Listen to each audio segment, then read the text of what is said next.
All right, welcome to your Newsmax Daily for Thursday, April the 4th, 2024, 4/4/24. Sounds like a pretty good day, right? It's also Friday Eve, as some people like to call it.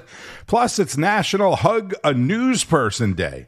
But with all the PC-ness going around, be very careful with that. It's also National Burrito Day, a popular Mexican dish, of course, that has become one of the most popular dishes in America, with a cafe in Los Angeles credited as the first place in the country to offer a burrito on its menu sometime in the 1930s. So the burrito has been around in the United States anyway, at least, or nearly, I should say, 100 years. On a more serious and newsworthy note, today is the 56th anniversary of Martin Luther King Jr.'s assassination. The nation tonight is mourning the death of Martin Luther King. The 39-year-old Baptist minister and Nobel Peace Prize winner was shot to death in Memphis, Tennessee, the victim of a sniper's bullet in the neck. King was standing on the balcony of his Memphis hotel room when he was fatally struck. That's a guy named Charles Garrett, 56 years ago today, on WABC Radio in New York, the mighty WABC, where I had one of my very, very first behind-the-scenes radio jobs. And if you're traveling today, more than 1,000 flights have been canceled due to severe weather, including tornadoes. Dozens of tornadoes reported in multiple states in the Midwest and the Northeast. One person was killed near Philadelphia, another in Kentucky. And in Washington, the Biden administration is playing defense on former President Trump's border bloodbath and immigration comments earlier this week. Why don't we let the judicial process play out here before we start making grandiose bumper sticker comments about what this says about the border? The president's confident that throughout the interagency, DHS, intelligence community, that we're doing everything we can to be as vigilant as we can. We're hearing clearly awful rhetoric from the other side. But what we know, what this president believes, and you've heard this president say this before, is that we know immigrants strengthen our country and our economy as well. We have to denounce any violent rhetoric that we hear, certainly from our leaders, right, that tears our country apart. It could tear up our country apart and puts our fellow Americans in harm's way. So the violent rhetoric is more important than the violence killing Americans. It's a grandiose bumper sticker, if I'm quoting Kirby. Can you believe this?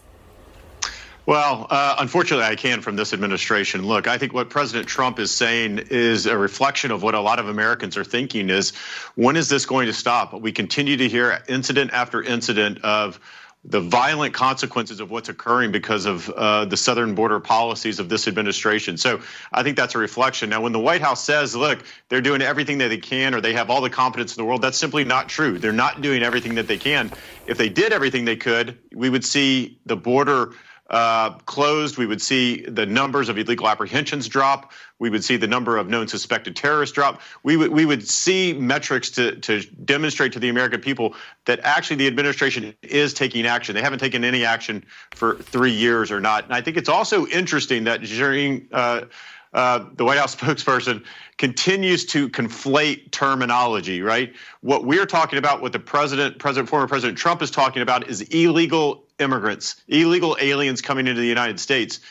What the White House continues to say is that immigrants are an important part of this country. I don't think anyone would disagree as long as they come here legally. And of course, they don't make that distinction. They don't actually say legal or illegal because they lump it all together and want the American people to think it that way as well. That's former acting DHS Secretary Chad Wolf on with Bianca De La Garza. What I'm really worried about is all the assistance they'll get through funding that our government provides from the NGOs, non-governmental agencies. They've set up camps when people are like this are coming up. You know it, Chad. Our viewers maybe don't know it, but there will be legal assistance. There'll be full-on camps there where they can shower, get fresh things. This is even before they get into our country, where after, of course, we know you get a prepaid debit card and a great place to live.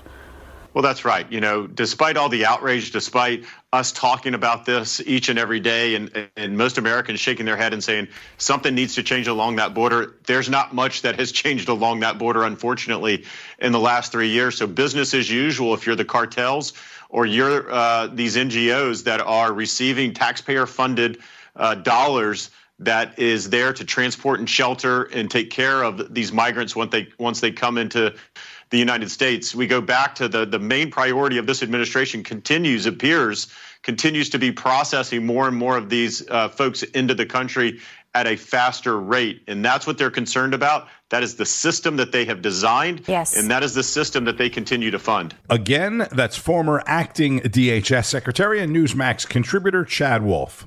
Look, the White House can call it angry rhetoric, but when Donald Trump met with police in Michigan this week, they confirmed it. Just today, Livonia police seized 41 kilos of fentanyl and implicated Clinton Township as well.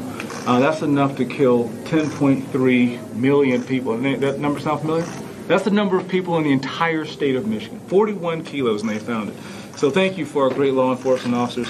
And I'd like to remind folks, when we had a real president, President Donald J. Trump, on February 9th, 2017, he did something great, Mr. President. Task Force on Crime and Public Safety. Right. And then our placeholder president, Joe Biden, repealed it. He repealed it in January when he first took office, and crime is skyrocketing. There's no better example of what leadership looks like in the White House than our 45th and what will be our 47th president. Thanks for being here. The Task Force on Crime and Public Safety. You remember that? Yes, repealed by Joe Biden in the first month of his presidency. This is the head of the Police Officers Association of Michigan. Last week when you went to New York and you attended the viewing of Jonathan Diller, I just wanted you to know that brought honor to every police officer, every deputy sheriff, every law enforcement officer, wherever we were in this country. When we saw what you did, it was like, that's cool. That's us. That's a boost for all of us. It's so good. I hope that you'll consider with the Congress and the Senate here that we have that you'll support legislation to make a death penalty for killing a police officer while on duty. And I'll leave you with this.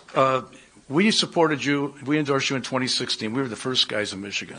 And you sent me a little video, and we still have it. We were proud to do it. We were there in 2020. And I'm telling you, we're here in 2024, and today, on behalf of 12,000 law enforcement people that the Police Officers Association of Michigan represent, we want you to accept our endorsement for President of the United States. That was at the Trump for President event in Grand Rapids, Michigan this week, and more from Eric Bolling, who spoke with Donald Trump's former campaign advisor and president of America First Legal, Stephen Miller. Those last 2 days, 2 trips Trump made yesterday. He went into Michigan, brought the House down, gets on it, Trump Force One, flies to Wisconsin in snow, lands, and just brings the House down in Wisconsin. Should we call this the, two-state solution to 2024? Well, President Trump, just politically speaking, President Trump is making extraordinary inroads into those blue-collar voter blocks in the so-called blue wall that Joe Biden desperately needs if he's going to stay in power. So with President Trump's laser focus on those voters, these are voters who lost their jobs to China, lost their jobs to unfair foreign trade policies, who've been particularly hammered by low-skilled illegal immigration. Donald Trump is speaking with a passion and a focus to those voters. And that's why you heard him talk so brilliantly yesterday about Biden's border bloodbath. The Biden border bloodbath. You're going to hear that phrase over and over and over again between now and November, driving home for voters that Joe Biden's policy hasn't just taken away their jobs, hasn't just taken away their economic opportunity, but is claiming lives, innocent lives in every community in America. Yeah, and Stephen, the left went apoplectic. Trump called some of the killers. There's a 2-year-old boy 2 weeks ago who got shot through the head by an illegal. There's one who got run over by a car. There were 2 14-year-olds who were raped. 14-year-old girls were raped by illegals. And then Lake and Riley, and the list goes on and on. So Trump calls these people animals, and the left goes crazy. Stories are written about Trump calling illegals, or call them that, migrants, animals. They just can't help themselves. They can't add the context. Well, Eric, I've got a pretty thick skin. And I have seen a lot, and I've heard a lot, and I've dealt with a lot. I've had the chance, serving President Trump, to spend a lot of time with American families who've lost a husband, wife, or a daughter to illegal aliens set free by Democrats. And when I hear commie progressive staffers typing out social media for the Biden campaign, leaping to the defense of illegal alien murderers, it brings my blood to a fever pitch boil. Donald Trump is standing there talking about monsters who murder children, monsters who rape little kids, and calling them animals. And some 23-year-old Brown University graduate in gender studies typing out online on behalf of Joe Biden, oh my God, Donald Trump just called immigrants animals. This is terrible. You are defending these vile predators when you say that. So help me out, Stephen. Condemning the worst behavior that could ever occur in this world, and you're defending it. America First legal president Stephen Miller on The Balance last night with Eric Bolling, and it only gets better. State of the Union, Marjorie Taylor Greene says, say her name, meaning Laken Riley. Then Biden at State of the Union flubs her name, called her Lincoln Riley, but then he says, rightly, that she was killed by an illegal immigrant. 24 hours later, he corrects himself, saying, I should never have called that an illegal immigrant. A murderer. A murderer who he says, I shouldn't offend this animal. He didn't use the word animal, I did. She shouldn't defend this animal by calling him, it shouldn't offend him by calling him an illegal. I mean, can you imagine the middle of America going, these people are killing our kids or raping our children, and you want to protect their feelings? Joe Biden apologizing to the man, the illegal alien, the monster, charged with beating Laken Riley to death is a low point in the already most pathetic, horrendous, horrific presidency that we have had in this country's history. Using the pulpit, the office, the prestige of the American presidency to grovel to an illegal alien charged with a heinous murder of a 22-year-old girl, it should revolt every American to their core. I hope and I pray that the Republican Party raises enough money to play that audio for millions of American voters who aren't going to get it from the legacy corporate press. And let's just be very clear about this.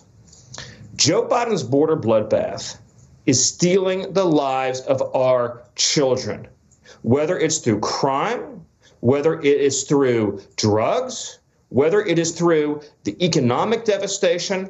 Our children, our kids who have their dreams, it's being stolen from them. And I will accept not one word of defense of Joe Biden's policy. And I pray to God that there is a righteous thunder of voting that takes place in the weeks to come to hold this man accountable for his crime against our American family. Stephen Miller, former Trump campaign advisor and president of America First Legal, on with Eric Bolling. I don't know about you, but I would love to see a lot more people in high places especially, as angry and as in touch with reality as he is. He is on the money, and that audio should be played all the time, everywhere. Joe Biden, the president of the United States, apologizing to an illegal alien murderer for calling him an illegal alien. I have been saying this for over a year now. Mickey Mouse could be running for president, and all he would need to do, or should need to do, is show video of the border over and over. And let's not forget the border czar, which I've also been saying for well over a year now. Still not being held accountable in any way, shape, or form.